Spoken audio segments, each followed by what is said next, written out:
काल राष्ट्रवादीच्या 20 ते 25 आमदारांकडून सुनेत्रा पवारांची भेट घेण्यात आली। तटकरेंच्या अनुपस्थितीमध्ये 20 ते 25 आमदारांची सुनेत्रा पवार यांच्याशी चर्चा झाली। अजित पवार यांच्या विमान अपघातावरून आमदारांची देवगिरी बंगल्यावर सुनेत्रा पवार यांच्याशी चर्चा झाली। सुनेत्रा पवारांसमोर आमदारांकडून डीजीसीएच्या अहवालाबाबत शंका व्यक्त करण्यात आली आहे। बुधवारी रात्री 20 ते 25 आमदारांनी उपमुख्यमंत्री सुनेत्रा पवार यांची देवगिरी बंगल्यावर भेट घेतली। सुनील तटकरे यांच्या अनुपस्थितीत राष्ट्रवादीच्या 20 ते 25 आमदारांनी सुनेत्रा पवारांशी चर्चा केली।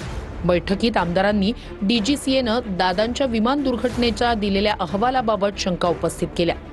सुनेत्रा पवार यांनी विमान अपघाताची सीबीआय कडून चौकशी व्हावी असं पत्र फडणवीसांना दिलं होतं। या मागणीचं काय झालं, मुख्यमंत्र्यांना विचारणा करावी असं आमदारांनी सुनेत्रा पवार यांना सांगितलं। आपण सर्व मुख्यमंत्री फडणवीसांची भेट घेऊ असं सुनेत्रा पवार आमदारांना म्हणाल्या। विमान अपघाताबाबत सादर केलेल्या अहवालात अनेक त्रुटी असल्याचं आमदारांनी सुनेत्रा पवार यांना सांगितलं। सुनेत्रा पवार यांनी दादांच्या अपघातानंतर मिळालेली चप्पल आणि घड्याळ आमदारांना दाखवलं। या सगळ्या संशयाच्या भोवऱ्यामध्ये जसं इतर विरोधीतले किंवा महाराष्ट्रातले इतर पक्षाचेही लोक समजा संशय घेत असतील, आमच्याही पक्षातल्या सगळ्या आमदारांनी काल मागणी केली आणि आज मुख्यमंत्र्यांकडे त्याच्या संदर्भात जाणार आहोत। आज सगळे आमदार जाणार आहेत मुख्यमंत्र्यांकडे।